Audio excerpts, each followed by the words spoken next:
What's up, YouTube? Hopefully you're enjoying what you're seeing. This is the Ultimate LARPer Special.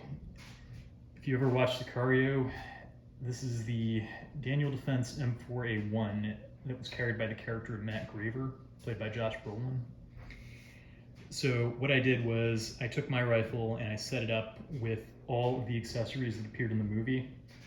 It's a factory configuration with an EOTech 553 holographic sight, black dark earth finish, Surefire M720 Victor raid weapon light, Troy flip-up battle sights, Knight's Armament broom handle vertical foregrip, and Magpul ladder rail covers. So I first started running this gun in clone configuration 3-ish years ago. I put pictures already on the Internet Movie Firearms database. I put them on ARFCOM, some other forums I visited, and then I've also done a short for my channel previously. When Sicario came out in 2015, I don't really remember noticing this gun all that much because it really didn't get much screen time, which is kind of surprising because it was, used by one of the main characters in the film. But then the sequel, Sicario Day of the Soldado, came out a few years later, and this gun actually does get a lot more screen time, a lot more action sequences, and a lot of close-ups, like the famous Levantate scene. And then around the same time that movie came out, Larry Vickers did a few vlogs for his channel where he visited Independent Studio Services, which is the prop company that supplied all the guns for those movies. And one of the guns he held was the actual screen-used rifle from the Sicario films. So it was kind of seeing that Vickers Tactical Special as well as the second movie that got me interested in having this gun. And when I finally got it, it was my 35th birthday present to myself about 4 years ago. I didn't really do a Sicario clone, nor did I really think I was going to immediately. First setup I had was pretty basic. I had on my Aimpoint patrol rifle optic, I had some Daniel Defense fixed iron sights, I had a Daniel Defense vertical grip, and then I had my Surefire 600 scout light. Over time, I did add a few accessories from the Sicario build. I had the ladder rail covers you see here. Then I also had the Troy rear sight, which I replaced the Daniel Defense rear sight with. Then eventually I also put on a Radiant Raptor charging handle, which I still use whenever I shoot this gun. It wasn't until about 3 years ago that I finally got the EOTech and the Surefire that I needed to do the Sicario build. EOTech came from a guy I met on ARFCOM, and then he referred me to a friend of his who had the Surefire I needed. So then I bought a Troy front sight, and voila, my build was complete. Now, retrospectively, I think part of the reason I didn't initially want to do this clone, or that I was hesitant to do it, was because it's one of those things that people on the gunternet frown upon.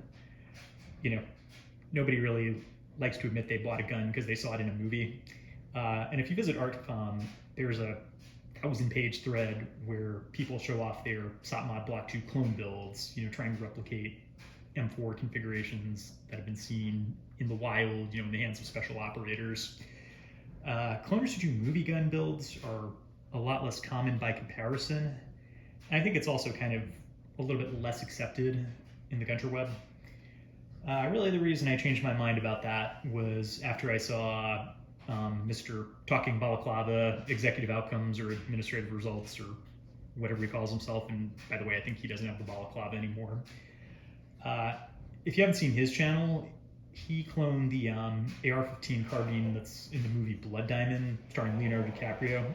And then he also has a bunch of other guns from that movie, like the USP Compact. And so I guess you could say I owe him a huge debt. He's basically the YouTuber that inspired me to get into the movie gun clone game. Thanks, bro.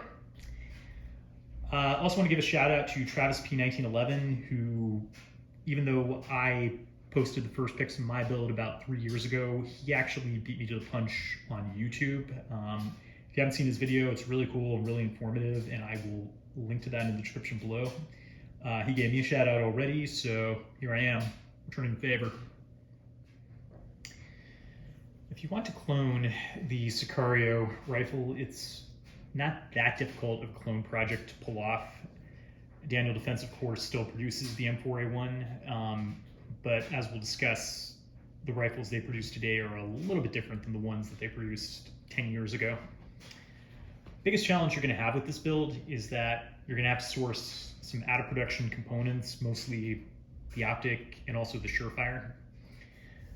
Another choice you're going to want to make early on is which version of this build you're going to do, because one of the things I eventually realized is that the configuration of the gun changes a little bit between the first Sicario and then the sequel. They're the same prop guns in both movies, provided by the same company.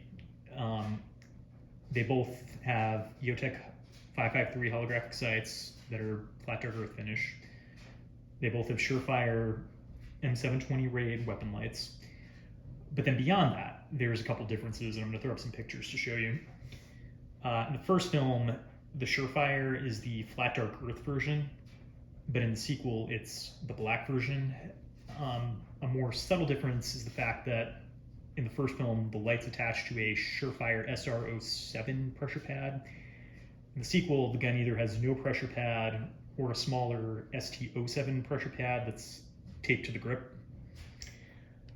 Another difference is that in the first movie, the gun has what appear to be Magpul M-Bus sights. In the sequel, it's got Troy battle sights.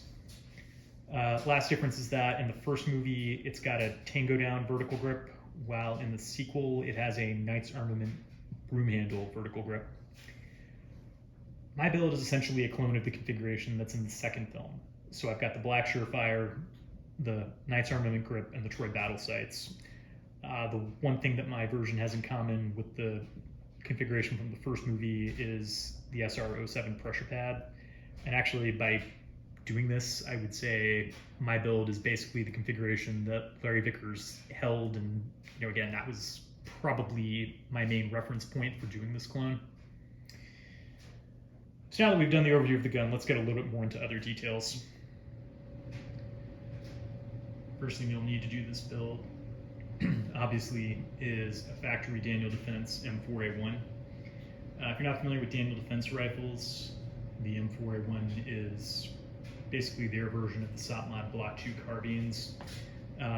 It's got the RIS-2 rail system, which is what Daniel Defense developed for SOCOM 15-ish years ago, and it's kind of the product that made them famous and put them on the map, and that's what makes this configuration really popular.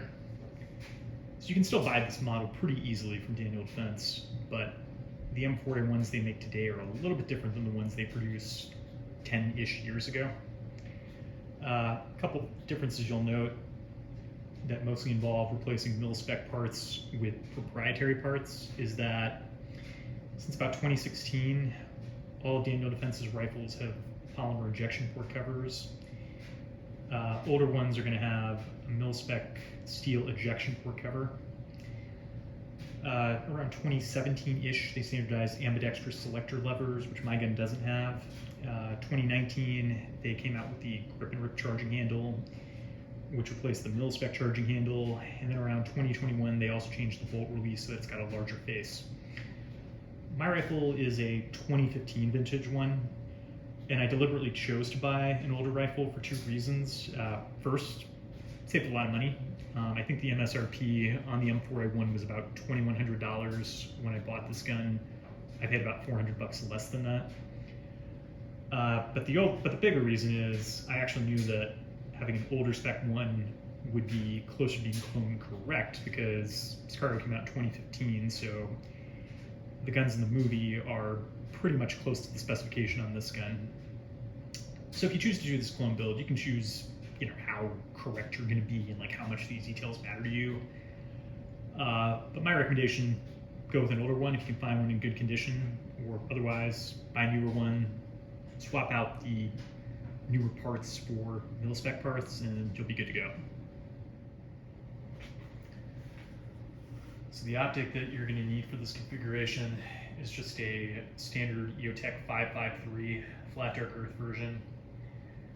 Now the 553 is pretty heavy outdated compared to the XPS series, which is what is the current production EOTech.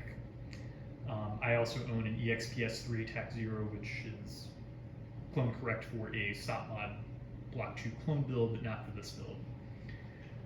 Now, the 553 is controversial.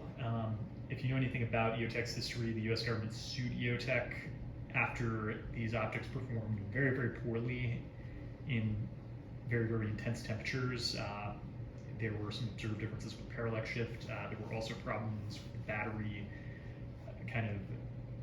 during the recoil of the weapon. The batteries would kind of rub up against the cathodes, and therefore it could cause the optic to become inoperable over time. When the movie came out, this optic was still being used by SOCOM, carried the designation SU231 PEC. But the EXPS-3 was starting to replace it, so I'm kind of surprised they took this optic for the movie gun, because it makes the weapon look a little bit retro.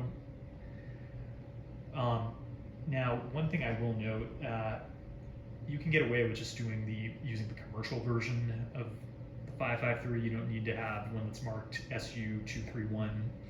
And really, if you try to buy one of those, odds are pretty good you're going to pay a ridiculous price, because the Block 2 cloners buy those up and they're going to cost you an arm and a leg compared to just a regular one. But if you have one, by all means use it. Just know it's not clone correct. Surefire light that you're going to need to do this build is probably the hardest accessory to source, not only because it's out of production, but because it was also produced for a much shorter time than even the EOTech. They were made first, I think, around 2009 and probably discontinued 2014, 2015-ish. Like the EOTech, as part of this build, the Raid light has a pretty controversial history. It was adopted by select SOCOM components to fulfill their requirement for a hybrid visible light infrared illuminator, but it was also rumored to have a problem with getting turned on by radio transmissions, because a light this complicated with so many visible and infrared settings needs a logic board in order to function correctly, but the logic board got triggered by low band frequencies from radio transmissions.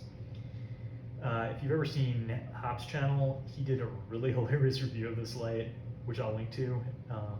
I also am going to recommend Travis's test video where he actually showed how this light works on its IR setting. Anyway, this is another accessory that I think was kind of chosen because of its SOCOM rep, but also its appearance. And when you've got mounted on the 6 o'clock position on the rail like it is here, it looks pretty cool. But that's also, tactically speaking, not an ideal position, because if you're shooting from behind cover, it's a lot more likely to get obscured, especially if you're hoping to use it to blind your enemy. These Troy battle sights are another older accessory that I think saw some use with SOCOM. I believe they were issued in the early days of the Block 2 program by the 75th Ranger Regiment and maybe some other units. Again, these are kind of a heavy and dated accessory compared to lower profile Magpul sights like the M-Bus Pro. But they work and they look pretty cool. The front sight in particular is neat because it has the same sort of diopter appearance as HK style front sights, like on the HK416. Otherwise, I would say they're functional, even if they're kind of an old school accessory. The Knight's Armament vertical grip is probably my least favorite accessory that you need to do this build correctly. It's a great design that served the US military well for a number of years, but it doesn't really lock very well, and it is pretty damn old. For my short that I did for my channel earlier, I actually put on a Tango Down vertical grip, which I like a lot better, and that's also much more appropriate for a Block 2 style rifle, which is what this is. And I also really just kind of like the feel of the Tango Down grip. Before I put on the Tango Down grip, I also had a Daniel Defense vertical grip, which I also don't recommend. But yeah, if you're going to do the Day of the Soldado build, Knight's Armament is what you need, even if it is kind of a old and not particularly useful design anymore, and also a bit long compared to some of the newer study grips that are out there today. There are two ways that my rifle build is not 100% clone correct. The first is something you may have noticed in the pictures from the Victor's Tactical Special. The movie guns had what I believe to be a ProMag backplate instead of the factory QD plate. And the reason you have that is it's a bit more ideal to attach a single point sling with hooks. That's a detail I decided I wasn't going to bother with, especially because I don't really like to run single point slings when I actually shoot this weapon. The other detail that makes this gun not clone correct is one you probably haven't noticed. I bought this rifle when I still lived in Virginia. More recently, I moved to the great state of Maryland, which has a very odd requirement that AR-15s can only be heavy barrel models. So when I did move, I wound up having to swap out the barrel on this gun, which was a medium weight government profile barrel, for an M4A1 SOCOM barrel that came from a Brownells upper. Took it to my gunsmith, had it installed, had another Daniel Defense flash hider pinned and welded, but that's a minor detail that's not visually obvious from the outside unless you see the gun with the rail covers or where the bottom of the rail removed. So, sacrifice I was willing to make just in the interest of keeping my ass out of jail. So that's all for this. Hope you enjoyed this, and hopefully if you are interested in cloning this gun, you've received my insights into what it takes to do it correctly. So, Bunny Dude out.